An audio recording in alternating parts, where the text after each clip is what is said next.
Idan al-Yaskuri huwa fi Wasit, dan Wasit qarib min Basrah. Idan huwa al-Basri. Wa huwa as fi tabaqah as-sabi'ah. Abu Awanah Waddah al-Yaskuri tinggal di tabaqah yang ketujuh min ru'us itba at-tabi'in.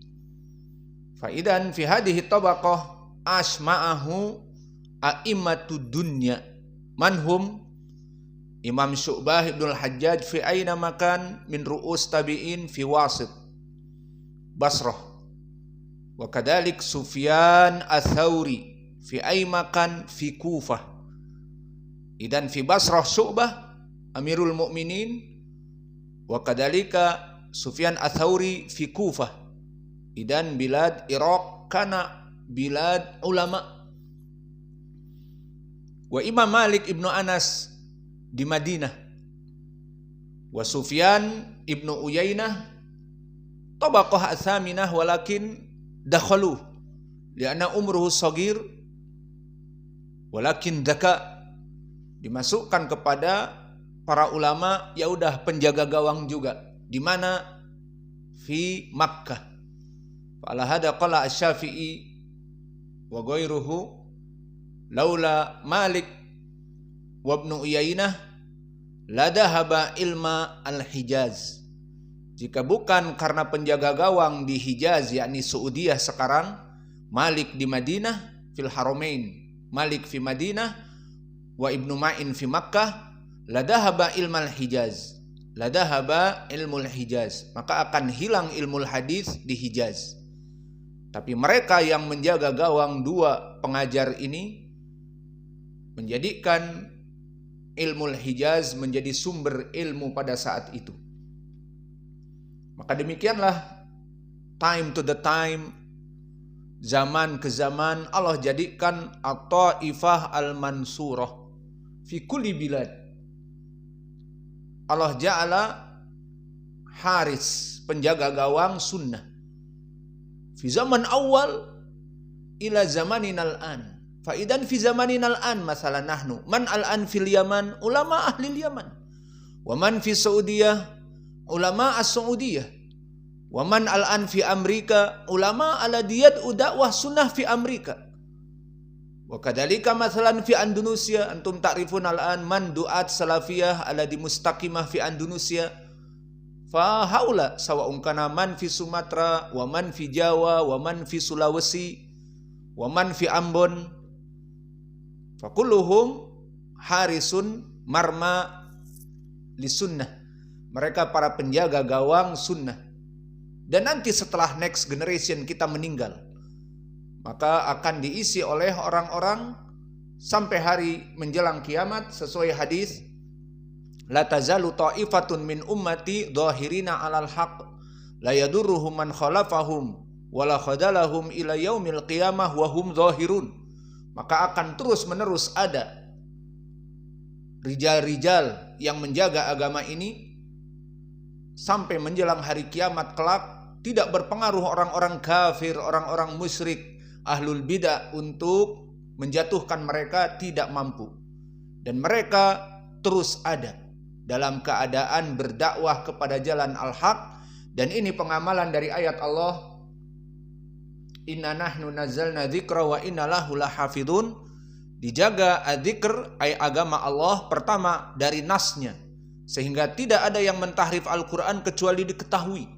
Karena Al-Quran sudah dihafal oleh kaum muslimin bahkan dengan qiraatnya. Ada yang membaca wadduha, wadduha, wadduhe, itu semua dihafal. Sehingga ada yang menghilangkan satu kalimat atau menambah satu kalimat, maka semuanya akan diketahui.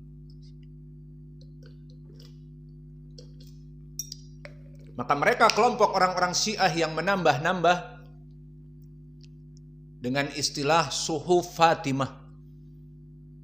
Karena mereka dengan penuh kedustaan mengatakan kelompok Islam yang ada pada ahli sunnah itu kurang. Kenapa? Kita mempunyai Mushaf Fatimah. Maka Maka kita mengatakan alhamdulillah kalian mempunyai mushaf Fatimah meskipun 500 jilid pun, maka tidak akan merubah agama kami. Meskipun kami tidak mempunyai tambahan satu ayat dari mushaf Fatimah. Kenapa? Telah diturunkan surat Al-Maidah kepada kita, al-yauma akmaltu lakum dinakum wa atmamtu alaikum ni'mati wa raditu lakumul islam madina. Bahwa telah ridho Allah kepada agama kita dan Allah menjadikan agama kita ini diridhoi tanpa mushaf Fatimah yang ada pada kalian. Jadi mereka orang-orang Syiah di sisi lain mengatakan kita ini kurang, sehingga agama mereka lain dengan agama kita. Karena mereka berpegang dengan hadis-hadis yang palsu, ayat-ayat tambahan dan sebagainya. Maka kita dengan penuh kebanggaan mengatakan ayat tadi, bahwa Nabi telah diturunkan ayat surat Al-Maidah, Allah telah ridho dengan Islam dengan apa adanya tanpa tambahan dari mushaf Fatimah. Dan penjaga gawang di Mesir siapa? Dari Itba'ut Tabi'in, Laits ibnu Sa'ad. Dan penjaga gawang di Syam dari kurun Itba'ut Tabi'i Al-Auza'i. Adapun kedudukan dari Waddah al-Yaskuri ataupun Abu Awanah, maka disebutkan oleh para ulama seperti Abu Hatim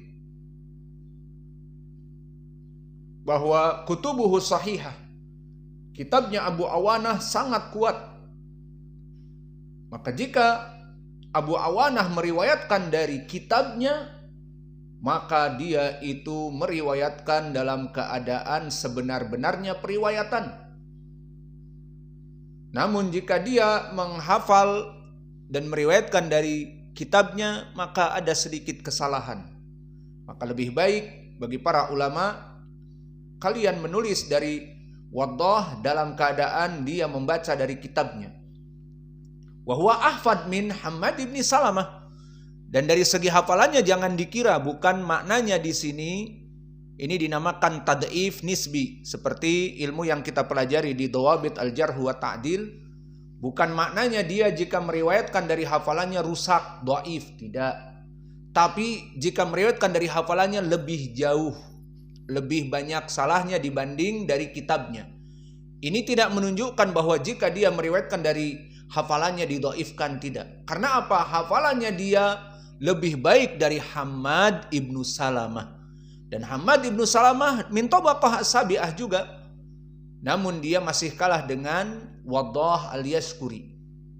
Dan dia hidup di Basrah juga. Dan kalah dengan Hammad ibnu Zaid. Dan keduanya sama-sama imam. Hammad ibnu Salamah, Hammad ibnu Zaid, dan juga Waddah di atas derajat thiqah. Maka di sini menunjukkan apa dari pelajaran Dawabit al-Jarh wa Ta'dil? Bahwa seorang muhaddis kembali kepada dua perkara. Hifdhu as-sadr wa hifdhu al-kitab. Maka pertama, dia mempunyai catatan yang dia hafal dari guru-gurunya. Lihat Masya Allah, santri-santri kita yang mujtahid, berapa catatannya. Seperti itu. Nanti itu yang bisa membantu mereka di saat berdakwah dan sebagainya. Dia bisa nanti akan membahas, menulis kitab sendiri. Namun dengan merujuk kepada kitab itu cepat.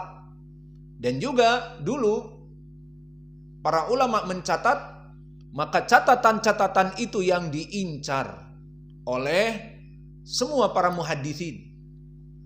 Karena apa? Meskipun dengan dia mempunyai catatan, juga mempunyai hafalan. Maka Waddah al-Yaskuri lebih hafal dari Hammad ibnu Salamah. Namun semua ulama mengakui, para penghafal, al-hifdhu mada khawan, bahwa jika kita hanya mengandalkan hafalan, hafalan itu pengkhianat. Di saat kita butuh untuk khutbah Jum'ah, lupa. Di saat kita butuh untuk menjawab fatwa, Ustaz, apa hukumnya demikian-demikian? Gak boleh, dalilnya Ustaz. Lupa. Itulah hifdul khawan. Namun di saat biasa tidak lupa. Maka oleh sebab itu para ulama zaman dulu, dia meriwayatkan hadis, kalau bisa dengan hafalannya dia sudah siapkan.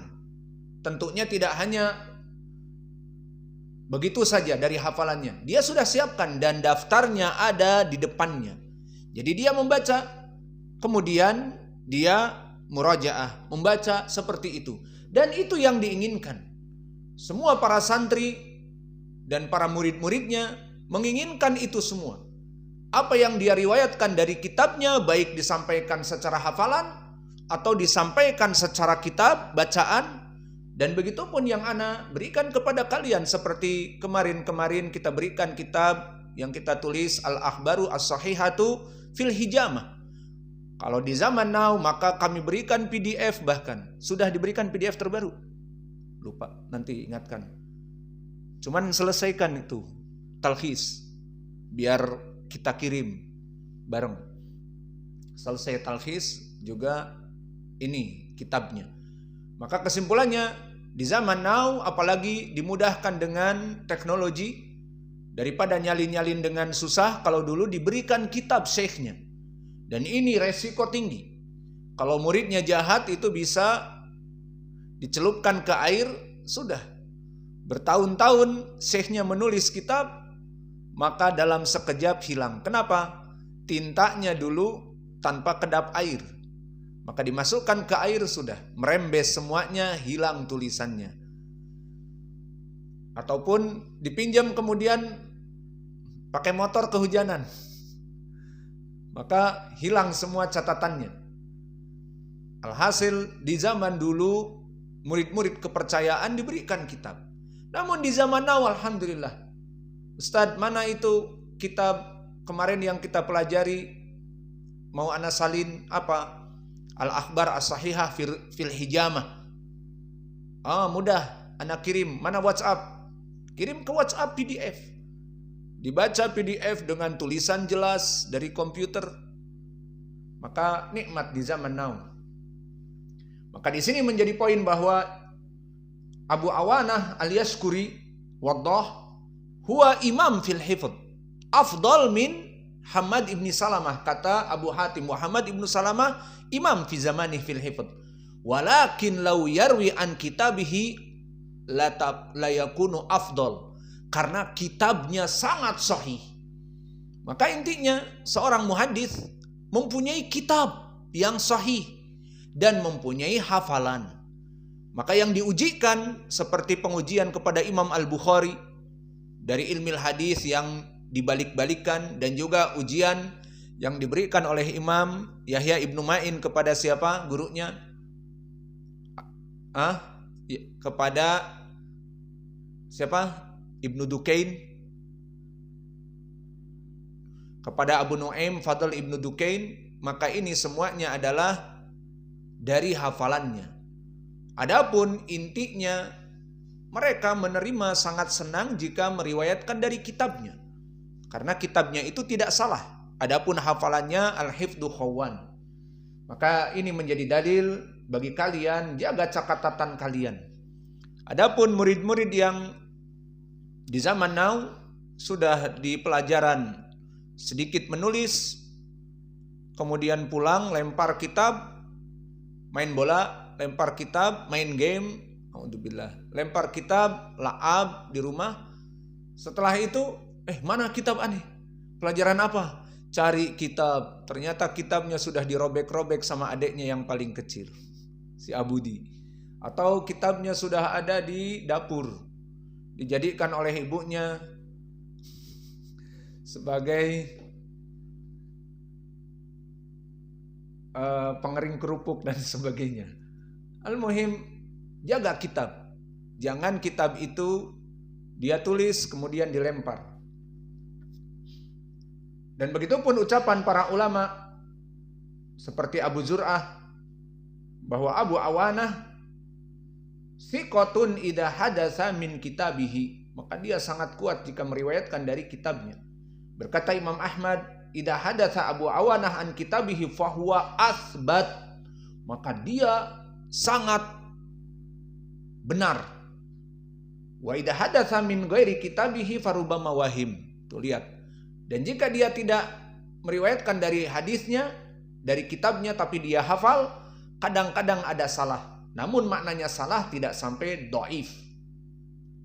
Dan dulu Syu'bah ibnul Hajjaj di saat ditanya oleh Al-Mubarak ibnu Fadalah tentang Waddah al-Yaskuri, maka Syu'bah di mana? Di Wasit. Dan dia di Basrah, sama-sama dekat. Maka sama-sama mengambil ilmu. Di saat ditanya oleh muridnya Al-Mubarak ibnu Fadalah, wahai Syu'bah, bagaimana aku mengambil ilmu dari Waddah al-Yaskuri? Kata Syu'bah, alzim Aba Awana, pegang teguh dia, ambil ilmu-ilmunya.